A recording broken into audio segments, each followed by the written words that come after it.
Ah, bonjour, voilà. J'ai pas trop l'habitude de faire des vidéos, encore moins de parler dessus. Mais là, je voulais faire une petite vidéo pour vous présenter mon simulateur un petit peu plus correctement que ce qui a déjà été fait en fait. Et donc voilà, on va tout simplement commencer. Donc là, faut voir que je suis en vol. Là, j'ai lancé un vol tout à l'heure. Je suis parti de Singapour, Kuala Lumpur, pardon, et en direction de Dubaï.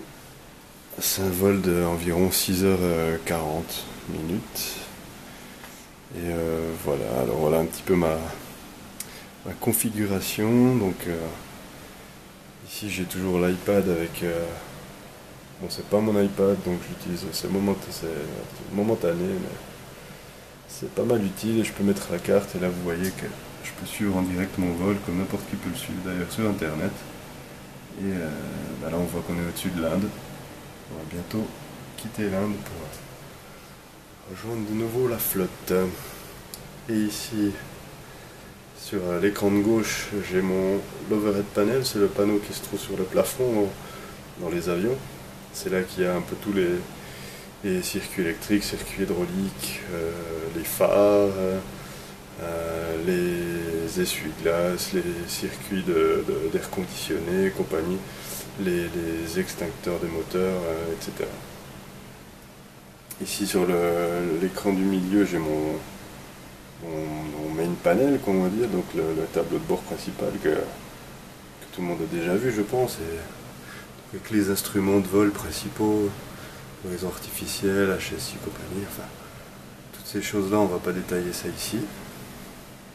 Et sur l'écran de droite, on retrouve le FMC, donc l'ordinateur de bord, qui permet de rentrer les points de route, les informations de poids, de carburant, etc. Tout ce qui est relatif à la gestion du vol en général, quoi. En haut, ce que vous voyez, les barres, ce sont les cases pour donner les ordres au copilote. C'est un logiciel qui gère un petit copilote, comme ça je peux simuler des vols un peu plus réalistes, sans être seul pour faire toutes les actions. Et ici, il y a le panneau des communications, donc avec les radios. Ici, la radio principale, VHF, etc. On a aussi quelques circuits comme les freins, les boutons pour allumer les lumières des passagers pour les ceintures, etc. Et le transpondeur, vous avez peut-être déjà entendu parler de ça. Voilà, alors sinon, configuration générale de mon ordinateur, mon ordi il est là, il est posé à côté, il trône fièrement. Oui, c'est une bonne bête, il suffit quelques années maintenant quand même, mais il suffit pour faire tourner Flight Simulator très correctement. Ici ma magnifique souris Razer, très bonne souris, très sensible, tout plutôt pour les jeux autres que Flight Simulator, mais bon, j'utilise pour tout, donc ça va très bien. Mon clavier qui est posé sur mon manche à balai parce qu'il y a quelques touches qui servent en vol ou à l'atterrissage, donc c'est un complément. Ici donc le palonnier qui lui-même est relié ici au pédalier.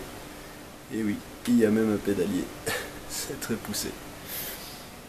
Ici j'ai un deuxième joystick qui me servait plutôt pour les hélicoptères dans d'autres jeux, qui était mon premier joystick de flight, mais je le sers plus tellement aujourd'hui, à part de temps en temps pour diriger l'avion au sol, mais c'est pas... là il est débranché en l'occurrence. Et ici on a le boîtier avec les aérofreins. Ici normalement c'est le mélange et le pas de l'hélice, mais vu que j'utilise des avions de ligne ça ne sert à rien, donc c'est les aérofreins, les gaz, et celui-là sert à rien actuellement. Voilà, en gros on a fait un peu le tour du matériel. Ici il y a mon casque parce que bien sûr c'est du vol en ligne. Donc à tout moment il peut y avoir du contrôle aérien. Là actuellement il n'y en a pas pour l'instant, mais il peut y avoir quelqu'un qui prend une tour et qui me contacte et qui commence à me donner des ordres ou des choses à faire ou une route à suivre, etc.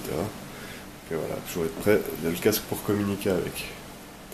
Et là, je peux encore vous montrer un petit peu comment ça se passe vraiment in-flight. Ici on a l'avion qui est programmé sur le pilote automatique. Actuellement ça fait quelques heures qu'il vole comme ça, hein. On est déjà en Inde et on est parti de Malaisie, donc Ça fait déjà 3 ou 4 heures que je suis en vol, j'ai pas vraiment regardé. Et ici, vous voyez, je peux voir ma route, je peux zoomer dessus. Ça sera pas très parlant pour vous comme ça, mais je vais la détacher, voilà. Et vous pouvez voir ici, voilà, mon prochain point de passage que je passe maintenant qui était Agela. Et maintenant le prochain c'est Bekut. C'est juste des noms de points de passage successifs que je dois passer. Et le SC c'est la prochaine montée que je vais faire. Aller plus haut pour... car je me suis vidé en carburant et je vais aller plus haut pour économiser encore un peu plus de carburant. Voilà. Ici vous avez tout le pilote automatique qui est réglé. On peut voir que la vitesse ici n'est pas affichée parce qu'elle est gérée directement par l'ordinateur qui la gère par rapport aux paramètres d'altitude, de poids, etc. Et nous allons donc à Mach 837.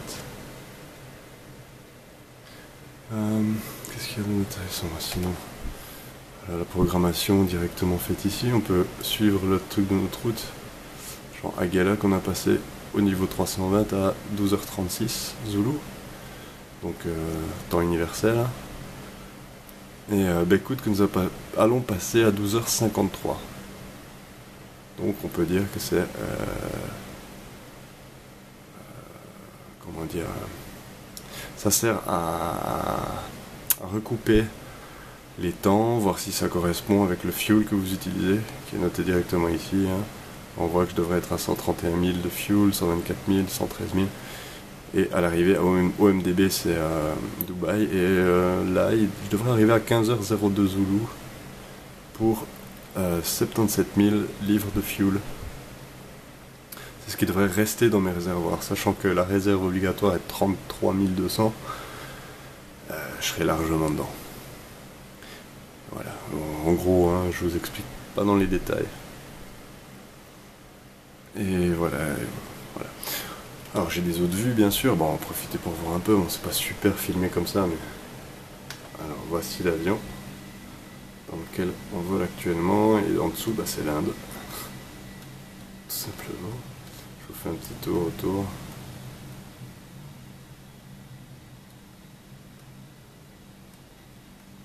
Je sais pas si l'image donnera vraiment super filmé sur l'écran, mais bon, vu comme ça a l'air potable.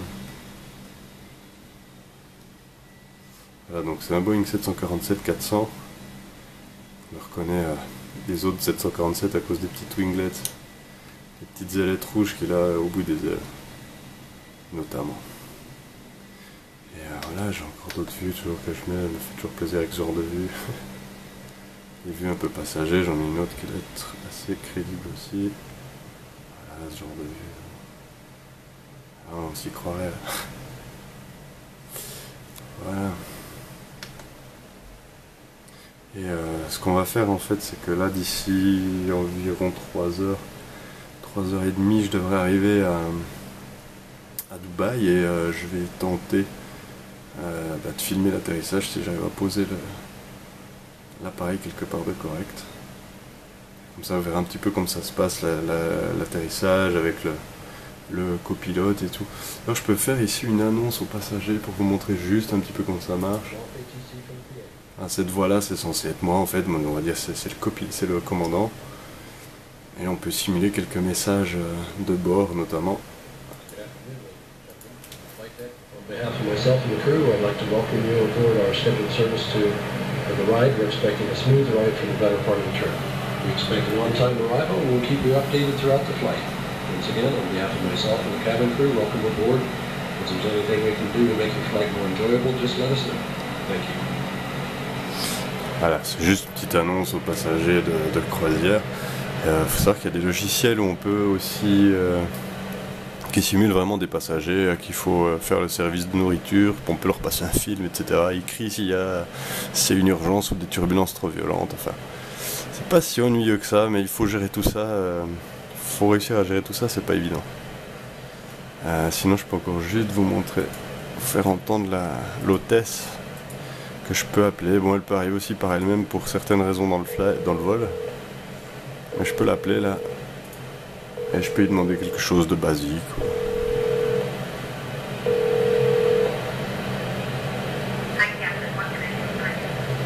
Alors voilà, elle répond de téléphone, je peux lui dire par exemple qu'on est en croisière, pour la prévenir, mais là on y est depuis longtemps, donc voilà.